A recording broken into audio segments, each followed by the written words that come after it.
Parenting podcasts can be a bit earnest. Parenting Out Loud is not that podcast. This person who I may not agree with politically is trying to talk about integrating children, not just into his professional life, but into public life. I have referred to myself as one and done. That article did make me rethink the term. It took about 11 seconds for this to go viral. Oh God, is this the ejaculate one? That is deranged and I love it. Parenting changes the way you see everything. Parenting Out Loud takes the big conversations of the moment and puts them through that filter.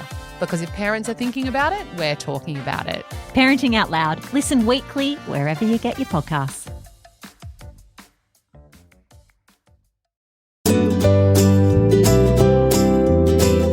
Welcome to The Kick, your expert-led podcast helping you explore and learn everything about getting pregnant, pregnancy, birth and becoming a parent. On the podcast and our online pregnancy program, Grow My Baby, we share my experience of helping more than 4,000 babies to be born. And our experience of running a women's health clinic and parenting 4 boys. We're here to help everyone to feel empowered in pregnancy and birth with real-life practical information. Welcome everyone, I'm Brigid Maloney. And I'm obstetrician Dr. Patrick Maloney. And today we're going to go through a research paper that's just been published in the British Journal of Obstetrics. Fascinating. It's really, really interesting, this one, because it gets to the heart of some issues we face here in Australia about the divide between public and private patients, quality of care that's provided, a bit of politics thrown in. Really interesting stuff. It is. And I think we get asked often, you know, should I choose private obstetric care or should I have public obstetric care?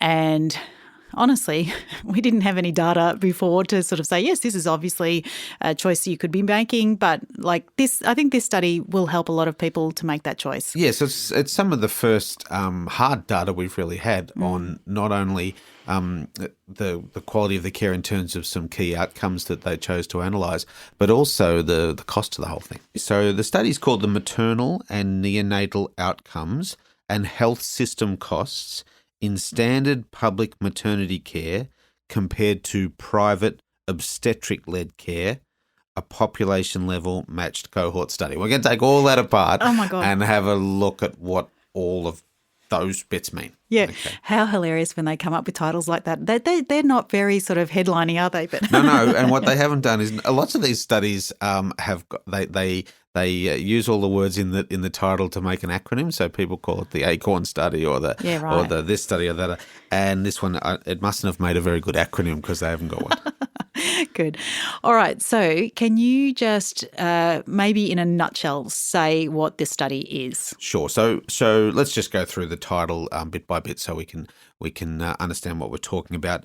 Maternal and neonatal outcomes, that's pretty obvious. That's health outcomes for mothers and babies. Health system costs. So this is one of the first ones ever internationally that's really looked at cost. And Australia was a good place to do this study because of our kind of two-tiered system. And then they say standard public maternity care compared to private. So standard public maternity care for the purposes of this study was basically women who had a baby as a public patient in a public hospital. Now, some of those people during the pregnancy had been looked after by their GP and had had some visits within the hospital. Others were public hospital clinic patients, came to the antenatal clinic every time. And so a little bit of a mixed group in terms of the care that they had there. And then the private group were very much, you know, what I do mostly for a living, which is women who've chosen to see me for all of the antenatal care, the discussions, the major decisions during pregnancy, and of course attendance at the birth and provision of the postnatal care through to about 6 weeks under the care of a private obstetric specialist with birth in a private hospital. Right. All right. And a population level matched cohort study, that is research ease for the type of study that they did, which is an interesting one. We always say that the best type of study to be confident in the results would be something like a randomized control study, and that is not thought to be at all possible in this space. So we probably couldn't get a couple of 100,000 Australian women to agree to be randomized to private or public care. I.e. an envelope's opened up and they say, you're public, and next one open up the envelope, you're private. No, I don't think that's going to happen, okay? Because, your choice to some degree comes down to insurance status and so forth. So one of the next best study designs for this sort of thing is to look at some cohorts, that's big groups of women, and to make sure that they weren't poorly matched, i.e. that the groups really had to be the same in a number of key characteristics, so that you weren't unfairly comparing the two groups based, for example, one group had way more risk factors. For example, there were way more smokers in one group than another, or people weighed a lot more in one group than the other. So they agreed on some characteristics that would match the groups up. And so they started off with quite a large number of births that they analysed, and came down to a smaller but still very impressive group of women who were matched up between the two groups based on those characteristics. And on that basis, we can be super confident that the groups were largely the same, and therefore any differences genuinely came down to the care they were given rather than their pre-existing characteristics. And that's got a really cool term, isn't it? It's like bootstrapping. Yeah, so bootstrapping is the process by which they continually go back to the groups and make sure very diligently that they are the same. Yeah, and in the study they say they did that bootstrapping 50 times. 50 times. Which is a lot. Yeah. So when this study was first published, one of the criticisms that came out about it was that the groups weren't the same. And I think we can be extremely confident that they were the same. Yeah. Yeah. So I just want to go through some stats. So just to set the scene, bit of context. So in Australia, there's 24% of births occur in a private obstetric system. Yes. And 76% happen in a public system. And so there was about 870,000 births that were analysed. That's right, across 3 eastern states in Victoria. All right, so They started off with that big number of 867,000 births, but by the time they'd gone through the matching process, they wound up with two groups of about 160,000 women in each group who were matched for those characteristics. And people might say eastern states, what about the west? But about 78% of births occur in the eastern states of Australia. So I suppose that's why they concentrated on it. I also found it really fascinating, Patty, how the information, the data was old, wasn't it? Because we can't get access to Australian government birth data. Well, they did eventually for this study, but it's sort of, it's a bit old, and the data was not, reading between the lines, it doesn't seem like the data was easy for them to get. Yeah, so it kind of belongs to the government, and it would have been a little bit hard to get, and then, of course, very complex to analyse. I just think it's fascinating who owns that actual data. How can you make informed decisions if you don't get access to up-to-date data? That I think needs to change. Yes, well, the data is collected. So every time someone's discharged from the hospital, there's a process of data collection where how that birth went is put into a database. So it's surprising how difficult it was to draw data out of that database. Ridiculous. All right. So, Pat, who were the researchers? Who decided to do this? Well, the good part about the study, I think, is that this wasn't someone with a lifelong interest in private or public. This was from a health economist called Professor Emily Callender, and she was someone with an academic interest in the costs primarily of healthcare, and then envisaged this study that would look at costs as well as clinical outcomes. On Mamamia's new women's health podcast, Well, you might learn a thing or two about your very own body. Like that polycystic ovarian syndrome has nothing to do with cysts, that burnout is real and treatable, that the G-spot is elusive for a very good reason, and where the sperm goes that doesn't fertilise the egg. We're talking about how to sleep better, how to make babies, and even how to check ourselves into rehab. No matter how unusual or embarrassing your health question is, Well is here for you. Join me, Claire Murphy, and my amazing co-host Dr. Mariam for Well, dropping every Thursday. Well, brought to you by Chemist Warehouse, wherever you get your podcasts.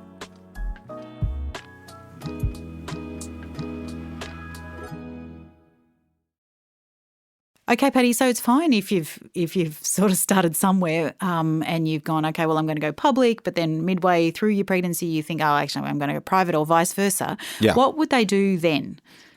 Well, that's another good strength of the study. So I'm not sure how many people start off in the public system and then suddenly want to be private, although there's a few. In our day-to-day practice, we see some people have come across from public to private. But the other way around is very common, because in Australia you can have a private maternity care with the world's fanciest obstetrician and the world's best health insurance. But if your baby tries to come before about 30 weeks, you'll wind up in the public system because the very, very, very specialised care that a extremely premature baby needs doesn't exist in the private sector. So you'll wind up having your baby in a public hospital being looked after by the public team from that hospital if you wind up very sick or very prem. So the way they analyse this data is an important statistical concept called intention to treat, and that means that you are analysed ultimately in the group that you started off in, not the group you wound up in if you crossed over. And that's seen as the fairest way to analyse the data based on the decision that was made in the first place, and then the downstream consequences of a change of decision. The fairest comparison is to analyse you as if you'd stayed in the original group. Yeah. Great. And I know people listening to this is like, okay, we've got our matched cohorts. We know how they happened. Please tell us, what were the outcomes? What did they find? What did they find? And so firstly, let's just go through what outcomes did they even want to measure? Yeah, so they measured a bunch of things that would be of interest to health economists, but also a lot of things that would be of interest to ordinary people. So they looked at the rates of perinatal deaths, so deaths in the last few weeks of pregnancy, in the first few weeks of life, admission to a special care nursery or a neonatal intensive care unit, the APGAR scores, how healthy the babies were when they immediately came out, birth weights, trauma to babies from the birth process, trauma to mothers, in particular perineal injuries, and major postpartum hemorrhage. Super big things like ruptured uterus, rare but super serious, and then a number of the interventions, such as birth by instrumental birth, the rate of induction of labour. So good stuff, right? Yeah, this is a lot. But this is what the we whole really. birthing process. This is the ball game. So this is what we really care about. The number of planned sections and forceps vacuums, and how gestation at birth. How many completed weeks the baby had when they were born. So funny. Like you look at something like birth weight, and you think, why is that even?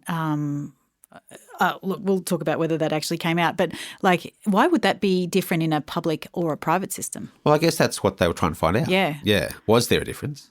And then out of all of these studies comes the need to discuss some of the endpoints and think, are they?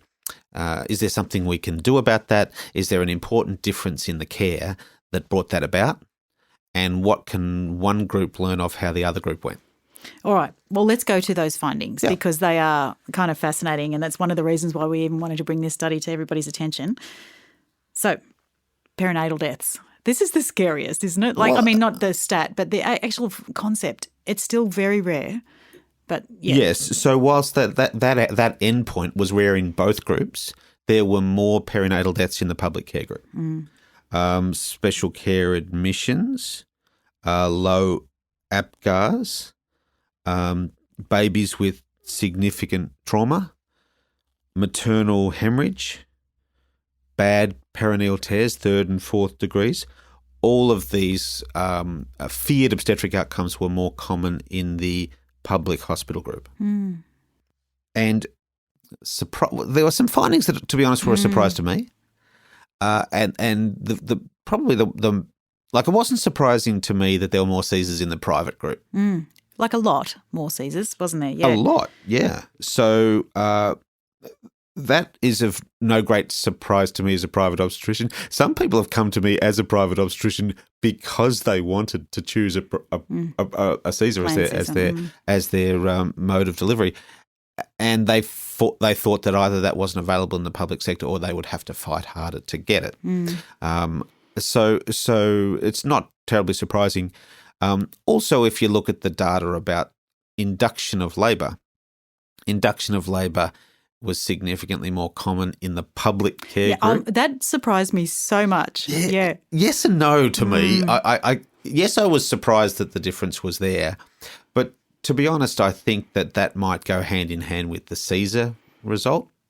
So, for example, if you were in a situation where, for example, you had preeclampsia and poorly controlled gestational diabetes, and you were in a public hospital, and everyone, the patient, the carers, everyone agreed that it was time to end a pregnancy, have the baby, then in a public setting, you would be perhaps more likely to be offered and encouraged to have an induction, and then only to have a section if that induction didn't work. Whereas in the private setting, in a very complex situation, you would be more likely to be offered a Caesar. And it might go something like, yeah, we could induce you, but we don't think that's going to work. We think it's probably going to end in Caesar. And if you don't want to do it, why don't you just have the Caesar up front? And that's the sort of discussion that's perhaps more likely to happen in private than public. And so those two results may actually have more to do with each other than it first appears. Yeah. And also the next stat, which is there's more early births in private, and that's because there's more sections earlier. Yes, they're booked. The ones that are being done as booked sections, not arising through problems in labour, but being done as a cold or booked section, they're done at 38 and a bit weeks as a compromise between fetal maturity, but not going so late that the woman comes into labour and needs that section at 3 o'clock in the morning. So if enough of those are being done in one group, it'll drag the gestation of birth backwards a little bit. Yeah. And we're going to talk about what they all mean in people's decision process in a minute. But there was one more. Oh, also public, there's more forceps. Private, more vacuum. What's that about? Well, that to me is interesting. And this data, it's a little bit old, but I think that that is of interest. To do a vacuum and to do it well is a bit of an art. And I suspect that there might be more people who are private obstetricians and expert in their use who would turn to that instrument and use it safely and use it well. By comparison, some of the instrumental deliveries done in the public sector, I suspect, might be done in a situation a bit more extremist. Severely abnormal trace, let's get this baby out right away. And if you want to get the baby out right away, then forceps is your go-to instrument because it works quickly and well.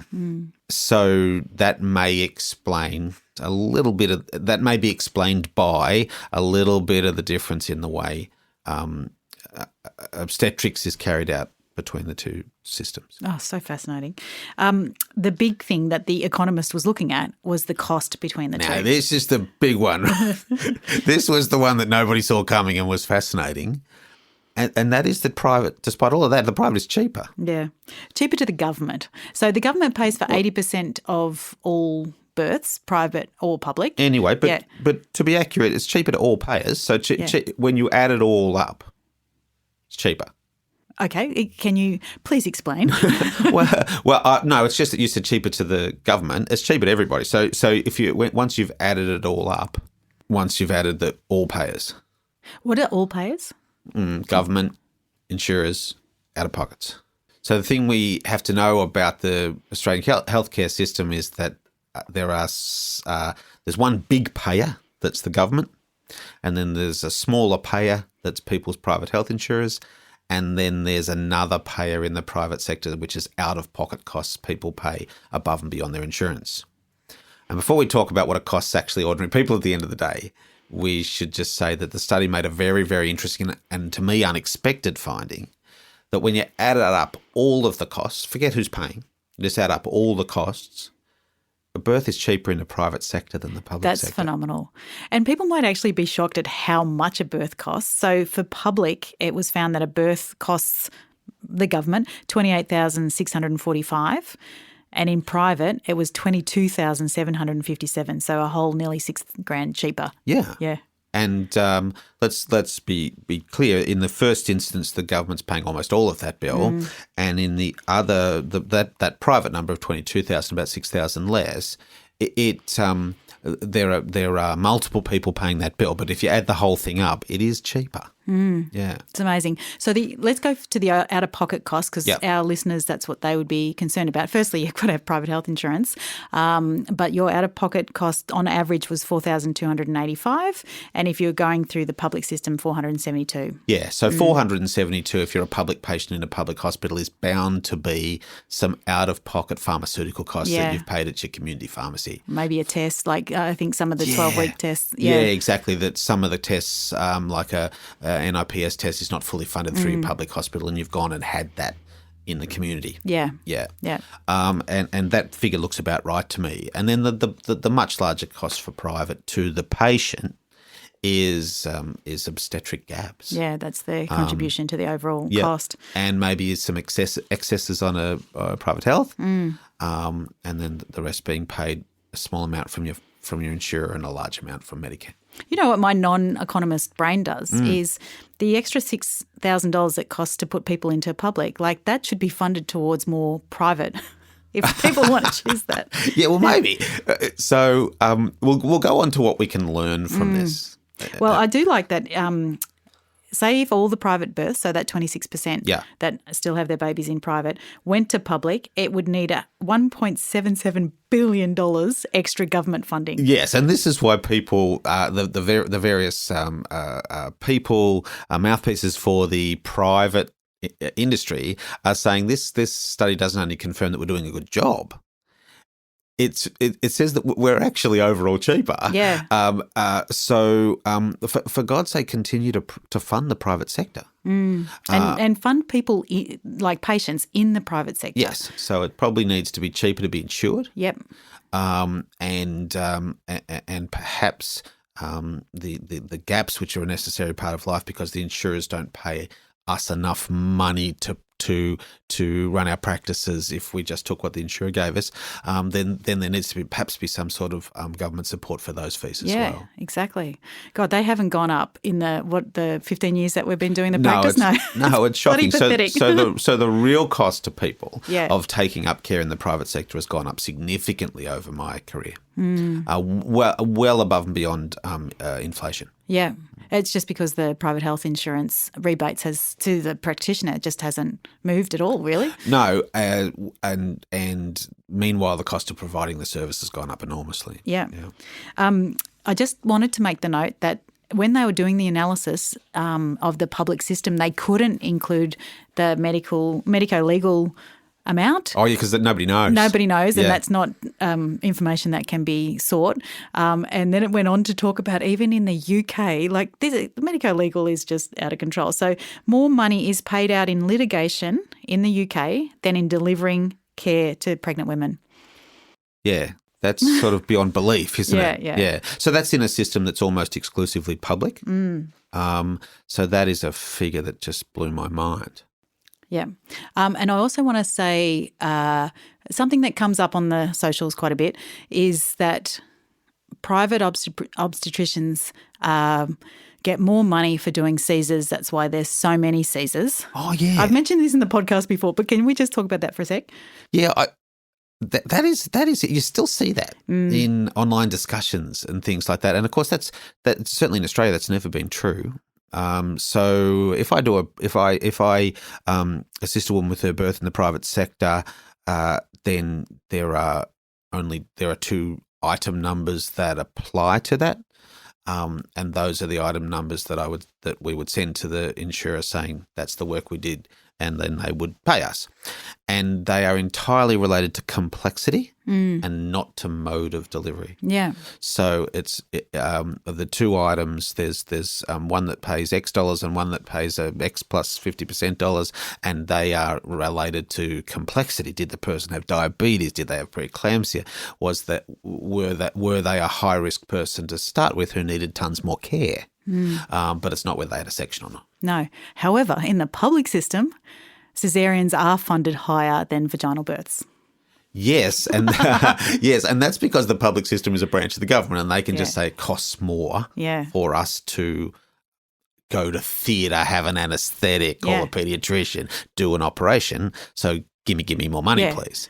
But the funding in the private sector is not related to mode of delivery. Yeah. I want to move on to, and I'm sure it's a question that our listeners have got, is why didn't it include standalone midwifery care?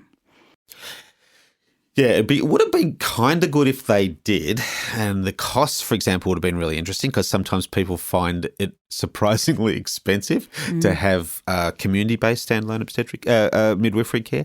But it wasn't seen as a fair comparison because those care within that group, even though it's not a hugely numerically popular option in Australia. So they might have struggled to get the necessary numbers. But the more important difference is that if you're a public patient in a public hospital, you are going to have your care through that system right until that baby's out one way or the other. And same in the private, except for this very small amount of crossover. But if you're in midwifery care, a lot of those patients wind up needing admission as a public patient in due course. So the pregnancy starts off fine. We've got our community midwife. We're going fine, and then complexity comes in. That means that you wind up as a public patient in a public hospital. Yeah, and the midwife who's undertaking your care might be a perfectly good community midwife, fantastic, but she can't induce your labour, perform a caesarean section, do a forceps. So you're not really having the ultimate care in up to half the cases that you set out to have in the first place. Yeah, it was a surprise to me to read that 50% of people that start with midwifery care need an obstetrician at some point. Yeah, well, that didn't surprise me though, because the things that we as obstetricians interfere for are not rare stuff. Preeclampsia, diabetes, fetal growth restriction, they're not rare things. Problems that arise during labour, instrumental births for first babies, this is not rare stuff. So it's a well-conducted, for example, a well-conducted home birth needs a set of rules around to say if things aren't going well, we'll bail and we'll go to the hospital. And given that we know that happens at a certain rate, it was thought to be unsuitable for a fair comparison with the study. Yep. Struggling with the anxiety that comes with adulting? Or maybe you've suddenly become the parent to your parents. Wondering if you might have ADHD, but unsure if or how to get a diagnosis? I'm clinical psychologist Dr. Anastasia Horonis. And I'm Ashani Dante. We're your hosts of But Are You Happy? Bringing you all the self-development and mental health information you actually need. New episodes drop every Saturday morning. Just in time for your hot girl walk. So tune in to But Are You Happy? The podcast where overthinking finally gets the spotlight it deserves. Made in partnership with Medibank.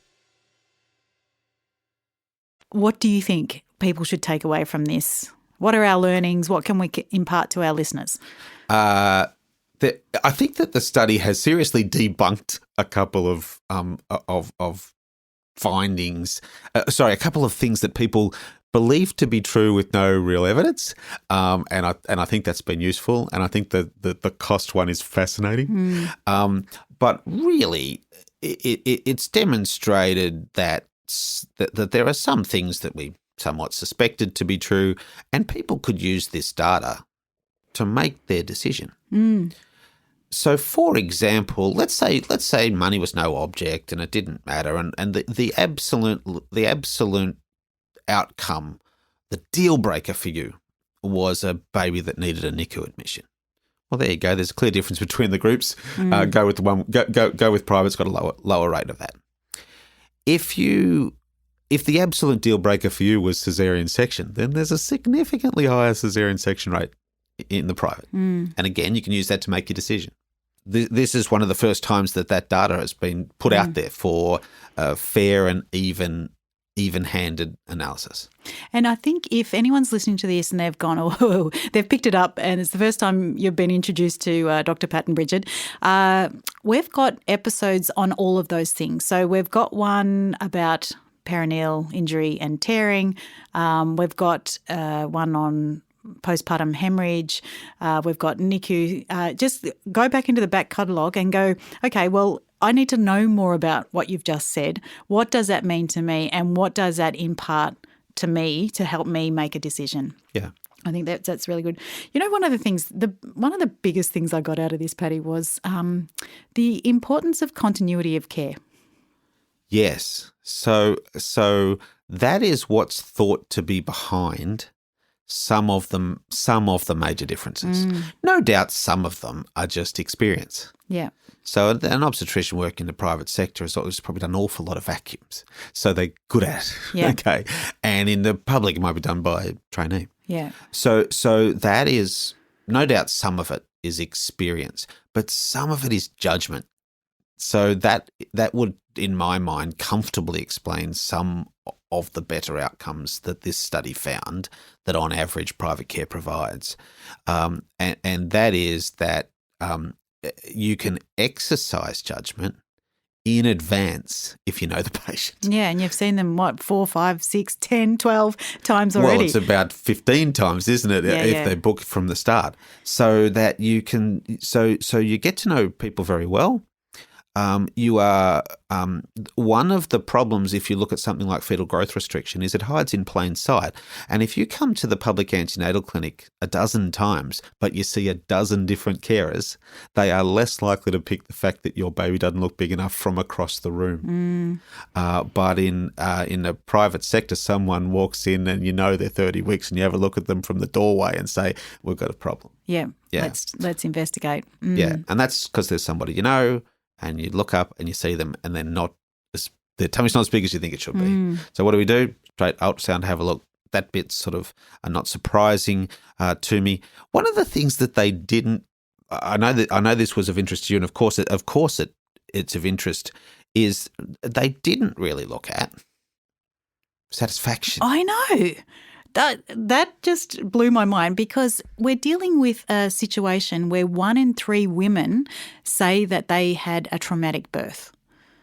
Yes. Yeah. So why didn't we – across the board. Yeah. I know that this was retrospective and you can't go back and go, well, what did you think? How would you score your satisfaction out of 10? Bit too long ago. Yeah, a bit too long ago. Yeah, they couldn't go They're back. like, oh, my God, what? The baby's going to school. Yeah. So the really interesting data might come out of satisfaction. For example, if you set off into your pregnancy thinking that the absolute deal breaker for me is that I want a Caesar. Yeah. So then you look at this data and you think, fantastic, the public's got a lower Caesar rate, I'll go down to public. But what I want to know is how did that go for you? Were you ultimately satisfied? And was similarly, the woman in the private sector is paying money for that service, did she wind up with a higher level of satisfaction? Because some of these endpoints are very medical endpoints and some of them are economic endpoints.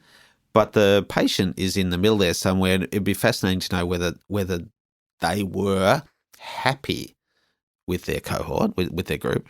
And this doesn't tell us that. No. I do want to go back a little bit to also the continuity of care because I think that adds to the satisfaction as well. Yes. But before I knew Pat, I had my first 2 boys, and the first boy I went through the public system, bit of a surprise, and my private health insurance wasn't ready. I was out of the wait periods. And so when I was in the public system back then, there was I knew who kind of like my obstetrician was. I didn't see them, but I had somebody attached to me as I was going through my antenatal appointments.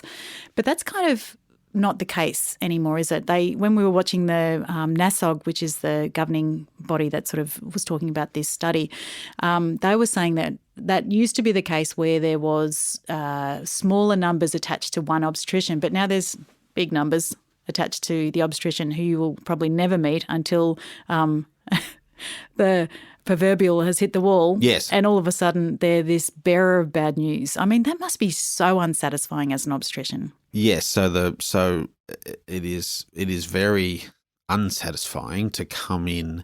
For example, I do public as well, and I do my share of on call, and it can be very unsatisfying to come in and meet with somebody in labour, and have bad news, or need to say, look, we need to do a section or something. The labour's not progressing at all well, and it's the first time you've ever met them. And you're just relying on God knows what to hope that you carry that influence or authority. In the private sector, that's not a problem. That person has gone through the pregnancy with you, and between the carer and the woman, a great deal of trust has developed, and mutual understanding of the priority, that woman's priorities for her pregnancy care has developed. So it's way less of a problem, and the reason why it's sort of interesting to us that patient satisfaction is missing from this data, and that's they didn't overlook it, they Couldn't get it, yeah. or it wasn't exactly what they were looking for on this occasion, but ultimately that's a big part of it. Is whether the patient was happy. And when we ask patients in the private sector, why are you here? What do you like about our service? I guess we'd like them to say, oh, I like you. I think you're the greatest person, you're the greatest obstetrician in the world. But in reality, what they say is it's the continuity.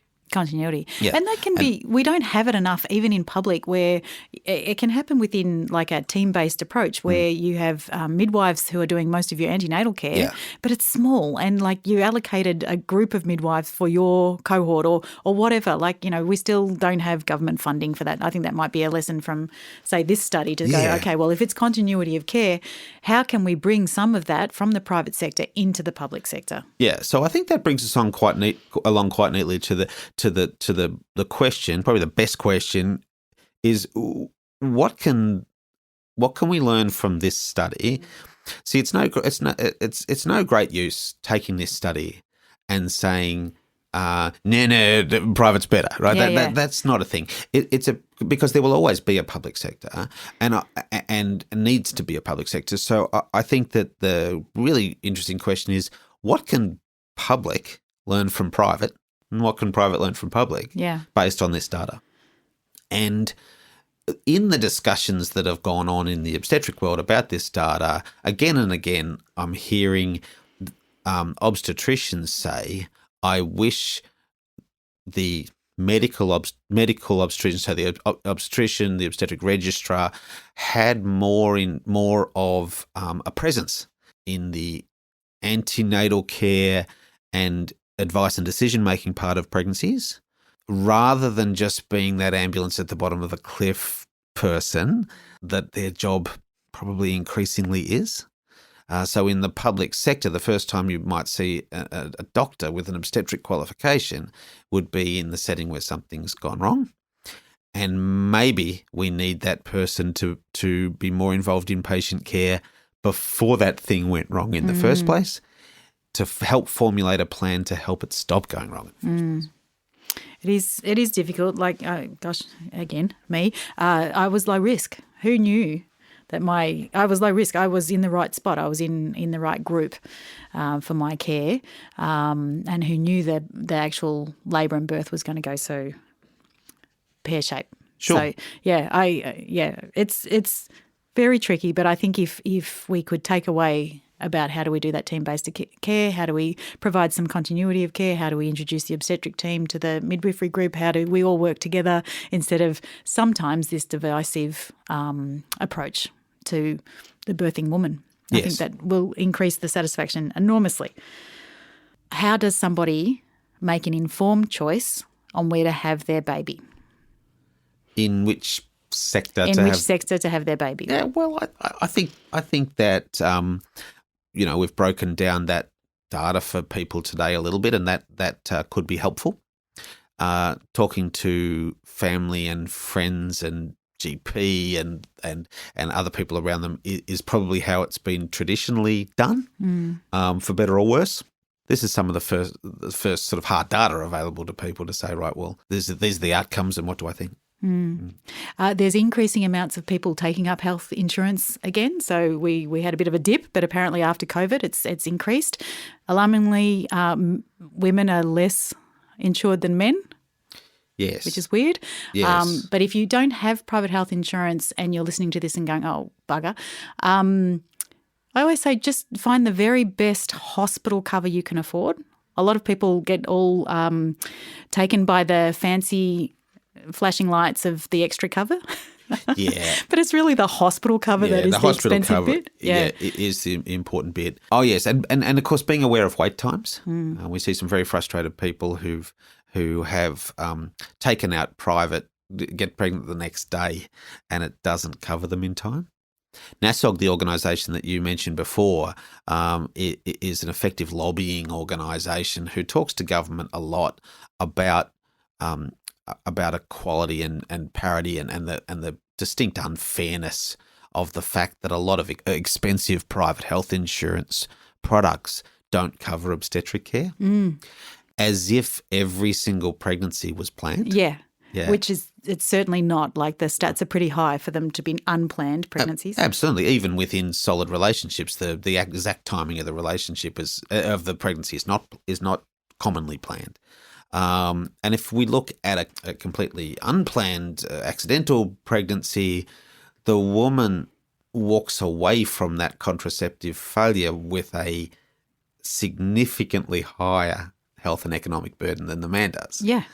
And yet she's part of a group that is less commonly insured. Yeah, crazy. So just to sum up, if someone's listened to this ep and gone, okay, so what's important to me? Is it avoiding a caesarean section, therefore I'm going to go public, or looking back at what the stats from the public system is, I don't want a perineal tear, I don't want to have a blood loss at birth. Like that's where people are at, isn't it? They've really got to be able to weigh what is in their heart about what they want from their birth. Yeah, and I think it's quite reasonable to really look at this and have a think about it. And what I love about this study is it's got some real numbers in it, and it's not. It doesn't just come down to, well, I go private because my family always did, or I go public because that's what we do. This is something people can have a look at and think. Well, actually, there are some strengths to each model, and I'll make a decision based on those numbers. Great. So we're going to put a link to the actual, it's free, everybody can get access to the study. So we'll put the link to the study in our show notes if you want to get all nerded up. It's quite an easy read. It's not too bad. As research papers go. Yeah. So have a read there, or hopefully this has been enough for you to help in that decision-making process. Excellent. All right, everyone, thank you so much for joining us. As always, if you like our information and you have another pregnant friend who needs it, just share this ep along to them. They will be forever in your debt, I'm guessing. Well, I'd like to guess. Anyway, until next week, everybody, have a great week, and we'll be back in your ears next week. Thanks for listening, everybody. Bye for now. Hey, even though Dr. Pat is, well, a doctor, and we get lots of other doctors and other experts on our podcast, I just need to remind you that this podcast is for informational purposes only. We share lots of medical insights and experience, but everything we talk about is general in nature and may not apply to your specific situation. Please always consult with your own healthcare provider for your individual medical advice when you grow your baby.